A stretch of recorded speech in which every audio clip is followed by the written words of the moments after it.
Hello दोस्तों और मेरे प्यारे देशवासियों, नमस्कार। कैसे हैं आप? उम्मीद है कि आप बहुत अच्छे होंगे। आज हम लोग पढ़ने जा रहे हैं भारतीय संविधान की विशेषता। कुछ बेसिक्स फीचर्स हैं जिसके आधार पर सवाल बनते हैं और मुख्य परीक्षा में भी मेंस में से सवाल आते हैं। संविधान की मूल विशेषताओं का परीक्षण करिए। यही वो पॉइंट है जिसके आधार पर भारतीय संविधान की विशेषताओं को समझा जा सकता है। जैसा कि आपने देखा होगा इसके पहले कि प्रस्तावना में भारतीय संविधान के पूरे दर्शन को, संविधान निर्माताओं के मनोविज्ञान को, सबको समझा गया था। लेकिन इसके अलावा अगर हम बात करें कि कौन सी ऐसी विशेषताएं हैं जो काउंटेबल हैं, क्योंकि आज की तारीख में दुनिया में अनेक देश हैं जहां पर लोकतांत्रिक शासन प्रणाली है, उनके अलग अलग प्रकार की व्यवस्थाएं हैं। तो भारत के संविधान के संदर्भ में क्या विशेषताएं हैं, उन विशेषताओं के बारे में हम एक एक बार चर्चा कर लें और ये बात बड़ी आसानी से समझ में आ जाएगी। देखिए, भारत का संविधान के बारे में कहा जा रहा है कि विशाल और विस्तृत है। आइवर जेनिंग्स का नाम आपने सुना होगा। उन्होंने बताया कि भारत का संविधान सबसे विस्तृत है और विशाल है। उसके पीछे रीजन है और उस रीजन के वजह से भारतीय संविधान में कुल अनुच्छेद कितने हैं? 395। भाग कितने हैं? 22। और अनुसूचियां कितनी हैं? 12। अगर इसके सापेक्ष हम यूएसए के संविधान की तुलना करें तो आप समझ जाएंगे कि कितना बड़ा है। यूएसए के संविधान में केवल 7 अनुच्छेद है, बहुत कम है। उस लिहाज से अगर देखा जाए तो भारतीय संविधान में इस 395 के मुकाबले 7 बहुत कम होता है। इसके अलावा इसमें अमेंडमेंट के बाद बहुत से सब क्लास जोड़े गए हैं। और विशाल और विस्तृत होने के पीछे एक कारण पर सवाल आता है कि भारत का संविधान सबसे विशाल और विस्तृत है तो क्यों है, रीजन क्या है उसका। देखिए, यूएसए का जो संविधान बना तो उसमें राज्यों का और संघ का अलग अलग संविधान है। हमारे यहाँ राज्यों का और संघ का अलग संविधान नहीं है और इस वजह से राज्यों के संदर्भ में जो प्रावधान करने थे उनको भी और संघ के संदर्भ में जो प्रावधान करने थे उनको भी, सबको एक ही दस्तावेज के अंदर समेटा गया। तो इसका विशाल और विस्तृत होना क्या था? स्वाभाविक था। लेकिन फिर भी दुनिया का सबसे बड़ा लोकतांत्रिक संविधान का सबसे विशाल और विस्तृत संविधान भी है। दूसरी विशेषता की बात हम करें तो लिखित संविधान, क्योंकि इसके पहले आप पढ़े होंगे तो आपको पता होगा कि लिखित भी संविधान होता है, अलिखित भी होता है। ब्रिटेन अलिखित संविधान का सबसे बेहतरीन नमूना है। और चूंकि ब्रिटेन भारत पर शासन कर रहा था और संसदीय शासन प्रणाली के अनुरूप ही शासन कर रहा था तो उससे भी तुलना होना स्वाभाविक सी बात है। लेकिन फिर भी हम लोगों ने उस प्रक्रिया को नहीं अपनाया, संसदीय शासन प्रणाली को तो अपनाया, लेकिन लिखित संविधान भी निर्मित किया। संविधान को बनने में आप जानते हैं 2 वर्ष 11 माह और 18 दिन लगे थे। तो इतने एक निश्चित समय अंतराल में भारत का संविधान क्या है, निर्मित किया गया। और लिखित संविधान होने की वजह से ही संसदीय शासन की प्रणाली है उसमें राष्ट्र प्रमुख यानी राष्ट्र का जो प्रमुख है और वास्तविक प्रमुख है उसमें अंतर आ जाता है। संसदीय शासन प्रणाली भारत में ब्रिटेन के अनुरूप है। लेकिन अगर हम राष्ट्रपति के संदर्भ में देखें तो कुछ मामले में समानताएं हैं। जैसे ब्रिटेन का राष्ट्र प्रमुख क्या होता है, वह भी औपचारिक होता है, वह भी नाम मात्र का होता है। भारत में भी राष्ट्र प्रमुख क्या होता है, औपचारिक होता है और नाम मात्र का होता है, उसके पास वास्तविक शक्तियां नहीं होती हैं।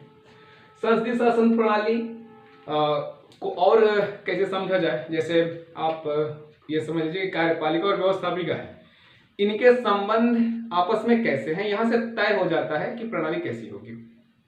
अगर कार्यपालिका और व्यवस्थापिका के बीच संबंध सम्मेलन का है तो संसदीय शासन प्रणाली। अगर उनके बीच पृथक्करण का संबंध है तो अध्यक्षात्मक शासन प्रणाली। अगर विभाजन हो कार्यपालिका और व्यवस्थापिका के बीच तब कैसी प्रणाली होगी, संघात्मक शासन प्रणाली हो जाएगी। तो संसदीय शासन प्रणाली भारतीय संविधान की विशेषता है, लेकिन ब्रिटेन से एज इट इज हूबहू नहीं लिया गया है। कुछ मामलों में अंतर है। जैसे हमारा राष्ट्र प्रमुख क्या है, औपचारिक नाम मात्र का होते हुए भी वंशानुगत नहीं है, जबकि ब्रिटेन का क्या है, वंशानुगत है। अगली विशेषता, भारतीय संविधान केंद्राभिमुख है। केंद्राभिमुख है मतलब ऐसा संविधान जो केंद्र को सर्वाधिक शक्तिशाली बनाता हो। आइवर जेनिंग्स जिन्होंने भारतीय संविधान को सबसे विशाल और विस्तृत बताया है, उन्होंने भारतीय संविधान को केंद्राभिमुख भी बताया है। केंद्रीकरण की प्रवृत्ति सशक्त है यह भी कहा है, और यह भी कहा है कि भारतीय संविधान वकीलों का स्वर्ग है। तो ये भारतीय संविधान की विशेषताओं के अंतर्गत ये होता है। केंद्राभिमुख होने का मतलब है कि केंद्र को शक्ति प्रदान करना, केंद्र का मजबूत होना राज्यों के सापेक्ष। यह भी होना स्वाभाविक था। यूएसए की अगर हम बात करें तो वहां राज्य आपस में मिलते हैं फिर संघ क्रिएट करते हैं। भारत के साथ ऐसा नहीं था। यूएसए के मूल संविधान में ऐसा था कि राज्य अपनी सहमति से आ सकते हैं और बाहर भी जा सकते हैं। खैर बाद में उसे अमेंडमेंट के माध्यम से ऐसा कर दिया गया कि अब राज्य अलग नहीं हो सकते, लेकिन भारत के संदर्भ में ऐसा नहीं था। भारत के संदर्भ में पहला ही अनुच्छेद आप देखिए जिसमें लिखा हुआ है India that is Bharat shall be a union of state. India जिसे भारत के नाम से भी जाना जाता है वह क्या है, राज्यों का एक संघ है। और राज्यों का एक संघ है। अब यहां पर राज्य क्या है और संघ क्या है, राज्य भी अनश्वर संघ भी अनश्वर, इनका नाश नहीं हो सकता। राज्य अपनी मर्जी से अलग नहीं हो सकते, ऐसी व्यवस्था नहीं है। और इस अगर ऐसी व्यवस्था नहीं है तो केंद्र को बहुत मजबूत होना पड़ेगा, क्योंकि राज्य अपनी मर्जी से अलग नहीं हो सकते हैं। और इसके संदर्भ में हम आपको याद दिला दें, संक्षेप में इस पे बात हुई है। जब आप अनुसूचियां पढ़ रहे थे तो आपने देखा होगा कि संघ सूची में ज्यादा विषय थे 98, राज्य सूची में आपने देखा कि जो विषयों की संख्या घटी है, बढ़ी नहीं है। समवर्ती सूची में विषयों की संख्या क्या हुई है, बढ़ी है। 47 से 52, 66 से 61 कम हुआ है राज्य सूची के विषयों की संख्या। इसका मतलब यह कि संघ की शक्ति और बढ़ रही है। और उनमें भी आपने ये देखा होगा कि संघ सूची के विषय पर संघ तो कानून बनाएगा ही बनाएगा, समवर्ती सूची पर भी बनाएगा। और राज्य अगर बनाता है तो उसका बनाना और ना बनाना सब बराबर है, क्योंकि उस पर संघ ने कानून बना दिया है। तो इस प्रकार 98 वो और इसके अलावा 52 ये, इतने विषयों पर केंद्र कानून बनाएगा। तो इसी वजह से भारतीय संविधान को बहुत सारे लोगों ने क्या कहा कि अर्धसंघीय, संघीय नहीं है। कैसिवियर जैसे लोगों क्या कहना है, अर्धसंघीय है। इन्हीं वजहों से मॉरिस जोन्स जैसे लोगों का कहना है कि भारतीय संविधान सौदेबाजी वाला है। खैर ग्रेनविल ऑस्टिन जैसे लोगों ने सहकारी संघवाद भी कहा है। तो इसलिए ये भारतीय संविधान को केंद्राभिमुख संविधान कहा जाता है। और इसके पीछे जो मूल रीजन था चलो उसे समझ लीजिए। भारत को जब आजाद किया गया उसमें 562 रियासतें थी, वो भारत के साथ रहने के लिए तैयार नहीं थी। पाकिस्तान अपना अलग राग तो अलापे हुए था ही, इसके अलावा खालिस्तान जैसी मांग भी उठ रही थी। अब सबको एक करना था, चाहे वो जैसे भी हो। इसके लिए जरूरी यह था कि केंद्र को बहुत अधिक शक्तिशाली बनाया जाए।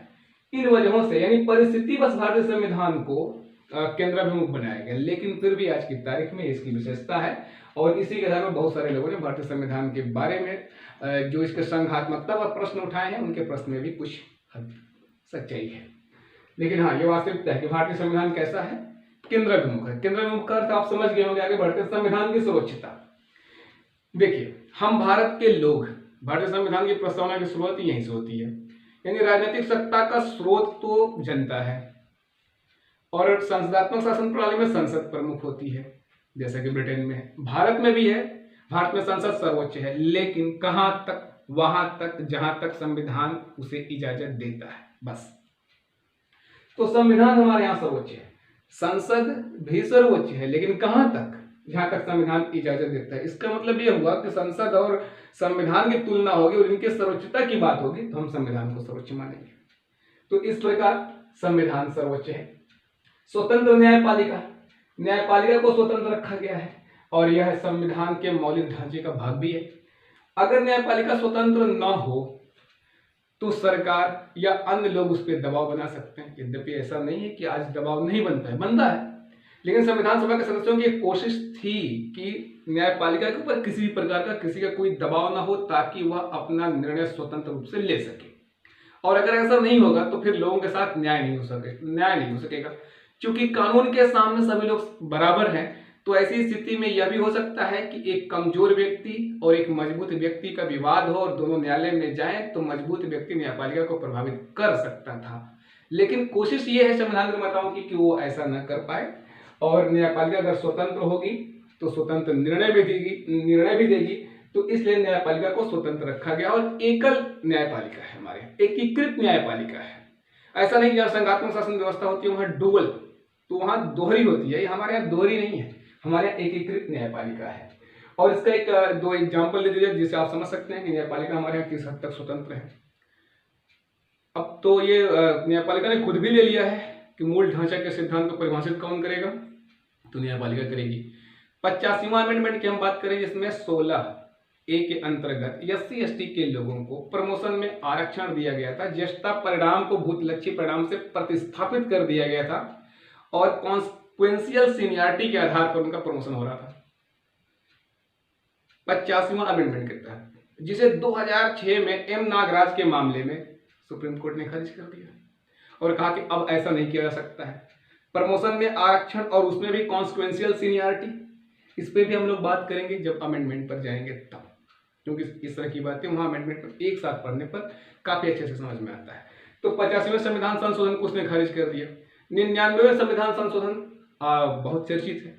बड़ी मुश्किल से सत्ता पक्ष और विपक्ष एक साथ किसी मुद्दे पर सहमत होते हैं और ऐसी स्थिति में 99वां संविधान संशोधन ऐसा था जिसमें सत्ता पक्ष के साथ विपक्ष भी शामिल था और बड़े सहयोग और समर्थन से इस अमेंडमेंट को पारित किया गया था, जिसमें राष्ट्रीय न्यायिक नियुक्ति आयोग का गठन किया गया था। इसमें प्रावधान यह था कि न्यायपालिका के लोगों की नियुक्ति और स्थानांतरण अब संसद की एक प्रक्रिया के तहत होगी, जो न्यायपालिका को मंजूर नहीं था।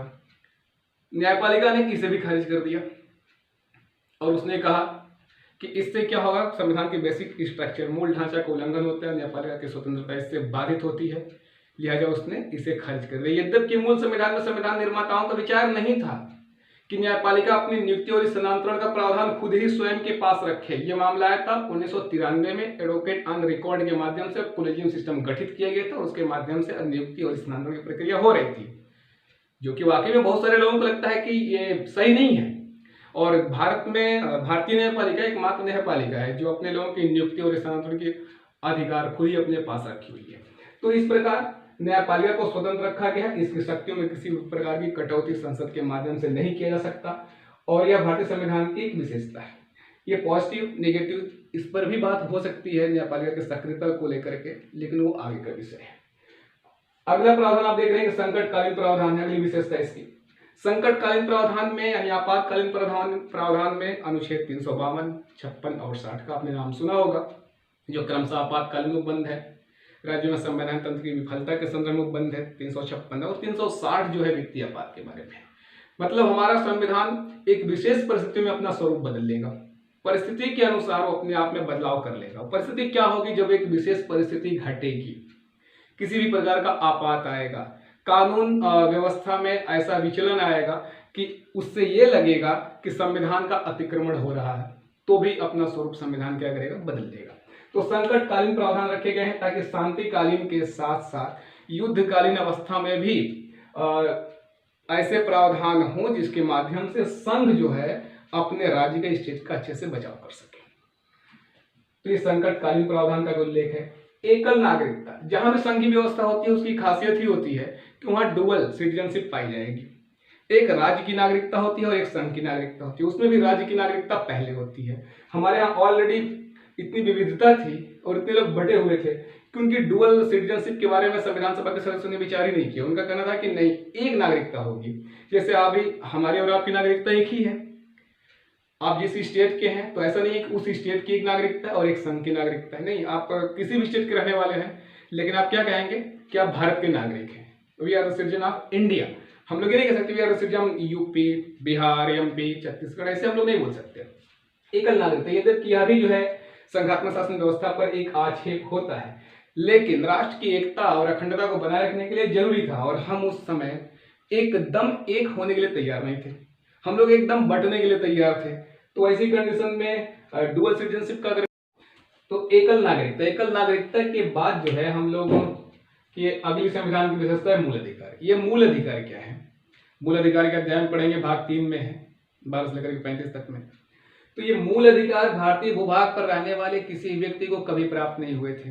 भले ही हमारा 4000, 6000, 10,000 सालों का इतिहास रहा हो, लेकिन कभी भी भारतीय भूभाग पर रहने वाले लोगों के मूल अधिकार नहीं थे।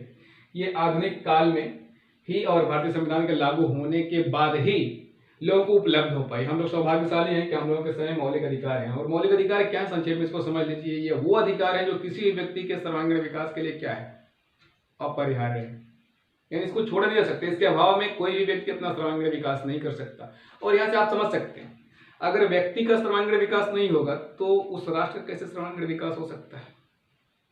तो इसलिए जो है मौलिक अधिकार भारतीय संविधान की एक विशेषता है। और इस विशेषता की अगर हम तुलना करें वैसे के संविधान से, तो कुछ अंतरों को हम देख पाएंगे।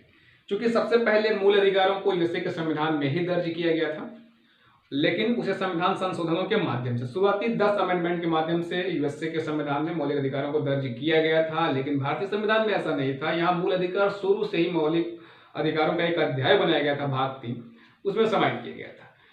इसके अलावा यूएसए के मौलिक अधिकारों में क्या है कि उस पर किसी भी प्रकार का प्रतिबंध नहीं लगाया गया है, इसलिए वो बिल्कुल नकारात्मक है। वैसे मूल अधिकारों की प्रकृति नकारात्मक होती है, लेकिन भारतीय संविधान निर्माताओं ने ऐसा नहीं किया। भारतीय संविधान निर्माताओं ने कुछ विशेष मौलिक अधिकारों के संदर्भ में कुछ प्रतिबंध भी आरोपित किए थे, यानी कि उन प्रतिबंधों के अधीन रहते हुए ही आप अपने मौलिक अधिकारों का प्रयोग कर सकते हैं।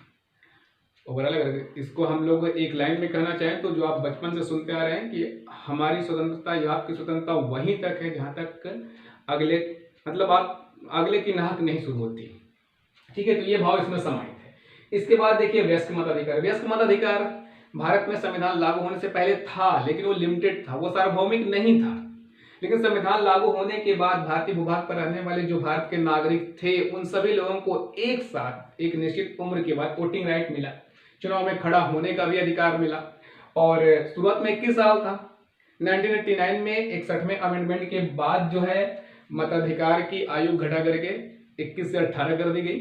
अब 16 साल की मांग की जा रही। माना ऐसा जा रहा है कि अब लोग थोड़ा जल्दी समझदार हो रहे हैं, और ये सच भी है, क्योंकि विकास परिवर्तन के चरण में जब हम आगे बढ़ेंगे, हम विकास के पथ पर आगे ही बढ़ते जाएंगे, बैक नहीं होंगे, पीछे नहीं होंगे। तो प्रकृति का नियम ही है। तो वयस्क मताधिकार 18 साल की उम्र में कोई भी भारत का नागरिक कर सकता है। DPSP, directive principle of state policy, नीति निर्देशक तत्व, इसके लिए भी संविधान में भाग 4 है। और यह भी एक नवीन व्यवस्था है जिसके अंतर्गत राज्य के ऊपर एक जिम्मेदारी सौंपी गई है। एक जनता की उससे उम्मीद, यानी भारतीय नागरिकों की एक उम्मीद दिखाई गई है, और किसी भी लोक कल्याणकारी राज्य के लिए आवश्यक हो जाता है कि राज्य जो है जनता की उन उम्मीदों को पूरा करे। अगर वह उन उम्मीदों को पूरा नहीं करेगी तो उस देश के रहने वाले जो भी मताधिकार का उनको अधिकार है, सरकार बदल देंगे। इसलिए अगर कोई सरकार डीपीएसपी के प्रावधानों को अधिकतम लागू करती है तो अधिकतम जनहित में होता है, और अधिकतम जनहित में होता है, और यह उसके ऊपर दबाव होता है। तो डीपीएसपी यानी राज्य के नीति निर्देशक तत्व भी हमारे संविधान की एक विशेषता है। यद्यपि यह आयरलैंड से लिया गया था, लेकिन हमारे यहाँ जो कुछ भी किसी भी अन्य देश से लिया गया तो उसको अपने देश काल परिस्थितियों के हिसाब से उसे मॉडिफाई किया गया है। ऐसा नहीं कि जैसे वहां है वैसे ही उठा कर रख दिया गया है। तो एक डीपीएसपी भी हमारी विशेषता है। इसके बाद आप देख रहे हैं एफडी, फंडामेंटल ड्यूटीज, यानी मौलिक कर्तव्य। मौलिक कर्तव्य हमारे संविधान, मूल संविधान में नहीं थे, 22वें अमेंडमेंट के बाद इसे जोड़ा गया, और यह नागरिकों के लिए एक कर्तव्य निर्धारित किए गए, क्योंकि देखिए अधिकार उनको मिल चुके हैं। अधिकार हो और कर्तव्य हो ही न, तो अधिकारों का महत्व उतना नहीं हो सकता। या किसी व्यक्ति के कर्तव्य निर्धारित कर दिए जाए, अधिकार निर्धारित न किए जाए, तो भी मामला अधूरा ही है। ये दोनों एक ही सिक्के के दो पहलू हैं। मतलब यह है कि अगर आपको अधिकार मिला हुआ है तो आपके कर्तव्य भी होने चाहिए, और यह भारतीय नागरिकों के ऊपर आरोपित नहीं किए गए हैं, एक बोझ स्वरूप नहीं है।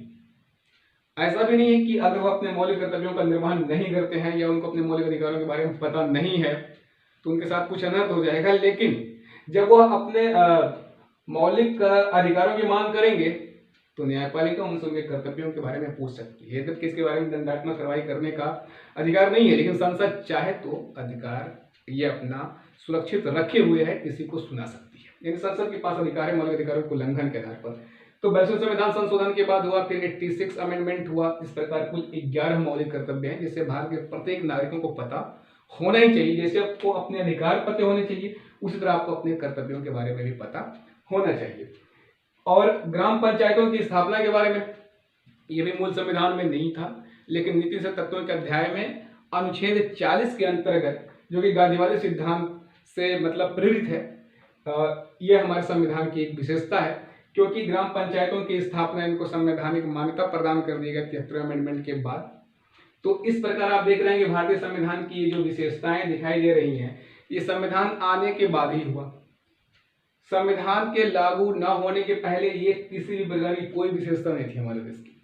तो ये हमारी विशेषता है, और इन विशेषताओं के जो आधार हैं वो कैसे मतलब मजबूत रहें, कैसे उन्हें भविष्य में बराबर बनाए रखा जा सके, संविधान के अलग अलग भाग और अलग अलग अनुच्छेदों के माध्यम से उन्हें प्राप्त करने की कोशिश की गई है। तो ये हमारे संविधान की मूल विशेषताएं हैं।